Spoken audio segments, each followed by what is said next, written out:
Bonjour et bienvenue à l'émission 10 minutes avec Pierre et Christine.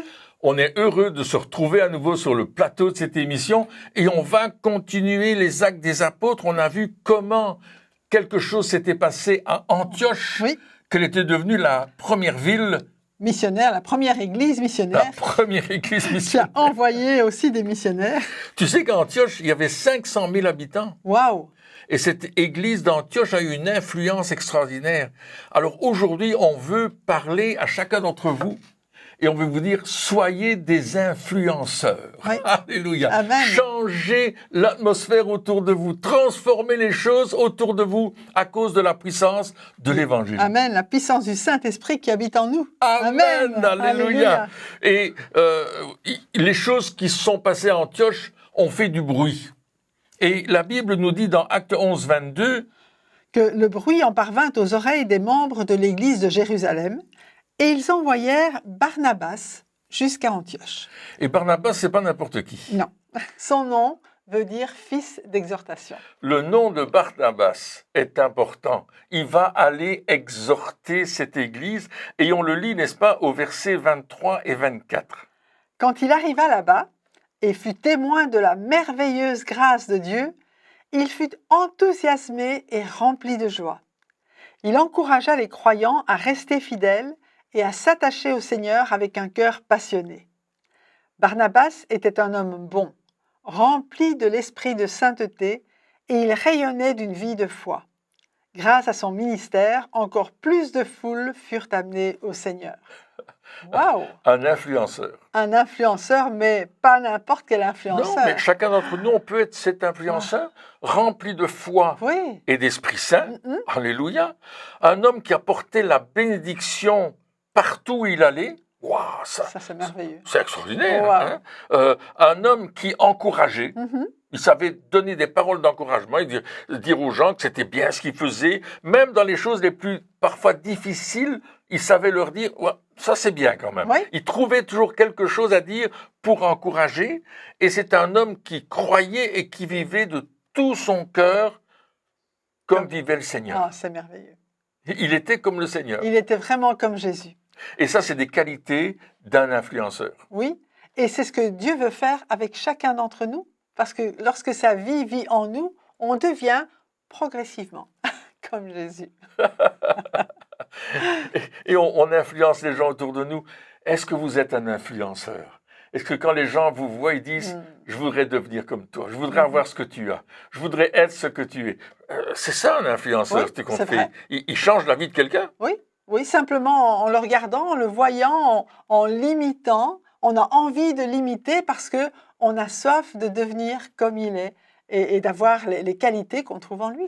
Et c'est pour ça qu'on doit rester en Jésus. Et justement, c'est ce qu'il dit dans l'évangile de Jean. Jésus parle et dit dans Jean 15, verset 5, « Je suis le cep, vous êtes les sarments. Celui qui demeure en moi et en qui je demeure porte beaucoup de fruits, car sans moi, vous ne pouvez rien faire. » Et là, on a le secret. Demeurer en Jésus, demeurer dans sa parole et savoir que Jésus demeure en nous et qu'il vient produire en nous ses fruits, c'est oui, merveilleux. parce que quand on reçoit Jésus dans notre cœur, on devient une nouvelle créature, Oui. une nouvelle création. Les choses anciennes sont passées, toutes choses sont devenues nouvelles. On laisse notre passé derrière nous et on va vers l'avant dans notre avenir parce que Dieu veut que nous portions du fruit. Justement, c'est ce vrai. qu'il dit au verset 7 et 8 Oui. de Jean 15 encore. Si vous demeurez en moi et que mes paroles demeurent en vous, demandez ce que vous voudrez et cela vous sera accordé. Si vous portez beaucoup de fruits, c'est ainsi que mon Père sera glorifié et que vous serez mes disciples. Alléluia. C'est merveilleux de savoir que lorsque nous demeurons en Jésus, que ses paroles demeurent en nous, nos désirs, ces désirs deviennent nos désirs. Absolument. Amen. Ouais, Alors tout ce à que fait. nous voulons, nous le demandons et Dieu accomplit. De la même manière qu'il faisait des choses extraordinaires, il veut faire ces choses extraordinaires à travers nous et à travers nos prières. Oui, et à travers vous, chers auditeurs, auditrices, Dieu veut faire quelque chose dans votre vie aujourd'hui à C'est vrai. travers la vie de Jésus en vous. C'est merveilleux. Laissez-le vivre en vous de plus en plus. Tout à fait. Ça va pas être Prennent toute la place. ça va être quelque chose d'exponentiel et ça va éclater. C'est vrai. Il va se passer quelque chose de fort. Et le témoignage de Barnabas a donné comme effet qu'une foule nombreuse se joignit au Seigneur. Ça, c'est... Les gens n'ont pas fait que regarder Barnabas, tout d'un Non. coup, ils ont regardé Jésus. Oui, c'est ça. Parce qu'un influenceur, il nous conduit vers Jésus. Jésus. Oui, c'est ça. Il ne conduit pas à lui-même, mais, comme tu le disais, il nous conduit à Jésus. Et c'est là ce que nous voulons faire, c'est là ce que vous désirez faire aussi, c'est que Jésus soit vu en vous pour conduire ceux qui vous entourent à Jésus. Alléluia, c'est extraordinaire. On va transformer la vie des gens parce qu'on va leur annoncer Jésus. Et quand ils reçoivent Jésus, leur vie se transforme et ils ont l'envie de le partager à d'autres parce que c'est quelque chose de fort. Alors, il se passe quelque chose de très grand à Antioche. Oui. Et Barnabas, il dit, moi, j'ai besoin d'aide. Et vous savez, ce Saul de bien. Tarse est devenu l'apôtre Paul. Oui, Hein, on voit ça, n'est-ce pas, au chapitre 13. On verra que plus tard, il va devenir l'apôtre Paul, au verset 9 du chapitre 13 d'ailleurs.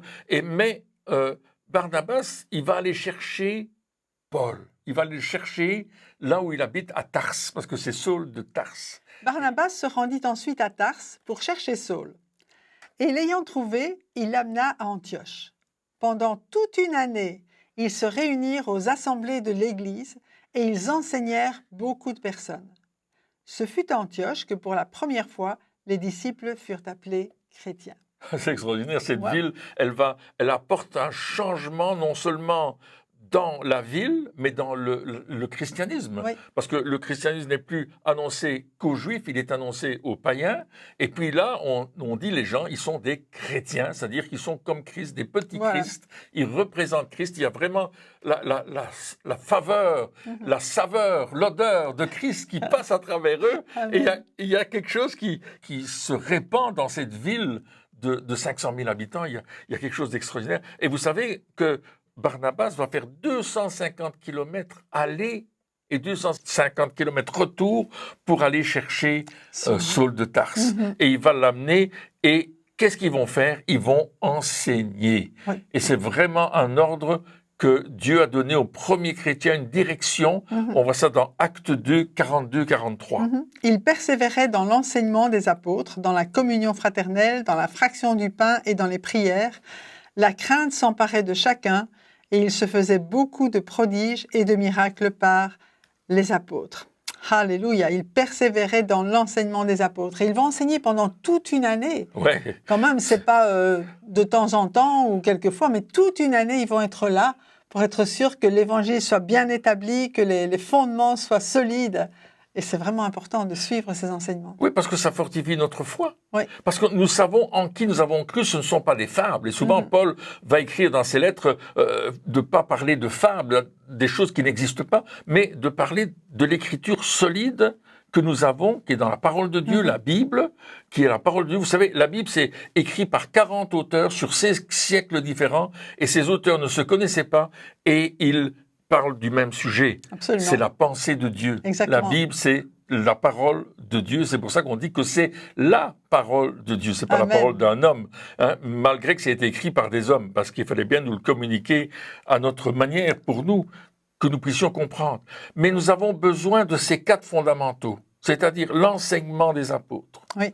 la communion fraternelle, être ensemble, pas seulement sur des Zooms, pas seulement sur des émissions de télévision, et c'est bien, merci Seigneur, pour les moyens modernes qui permettent d'aller jusqu'au bout de la terre, mais il y a plus que cela. Il y a aussi cette communion d'être ensemble, d'être frères et sœurs ensemble, et puis il y a bien sûr la fraction du pain. Nous ne pouvons pas prendre la fraction du pain loin les uns des autres, non. parce que faites ça quand vous réunissez, c'est ce que Oui. l'apôtre Paul nous dit dans l'épître aux Corinthiens, et puis, et Jésus d'ailleurs nous le dit aussi, et puis il y a les prières ensemble. Ces 4 fondamentaux sont essentiels si nous voulons voir des signes, des prodiges et des miracles Amen. autour de nous Oui. et devenir des influenceurs. Et Paul va parler à son disciple bien-aimé Timothée, et on lit ça dans 2 Timothée 2, ce que nous devons faire avec ce que nous recevons comme enseignement. Est-ce que tu veux nous le lire, Oui. Christine? Toi donc, mon enfant, fortifie-toi dans la grâce qui est en Jésus-Christ. Et ce que tu as entendu de moi en présence de beaucoup de témoins, confie-le à des hommes fidèles qui soient capables de l'enseigner aussi à d'autres. Et c'est là qu'on voit la pérennité, n'est-ce pas? J'ai reçu cet enseignement, mais je ne veux pas seulement le garder pour moi, je veux le mettre en pratique. dans ma vie, mais je veux aussi le partager à d'autres, qui vont aussi le mettre en pratique dans leur vie et le partager à d'autres. Et c'est comme ça que l'Évangile est parvenu jusqu'à nous, Amen. 2000 ans plus tard. Amen. Amen. C'est à cause de cette façon de faire. Oui, et c'est là qu'on devient des influenceurs très importants. Et vous êtes, vous qui êtes à l'écoute de cette émission, un influenceur, une influenceuse, et vous allez répandre l'Évangile Amen. autour de vous. Alléluia. Alors, nous attendons votre courrier avec votre témoignage de ce que vous avez vécu suite à cette émission, comment vous l'avez mis en pratique. N'hésitez pas à nous écrire sur apollos7@skynet.be. Apollos s'écrit A-P-O-2-L-O-S. Bien sûr, Skynet, comme Skynet. Alors, merci d'avoir été à l'écoute. Au revoir. Et à bientôt.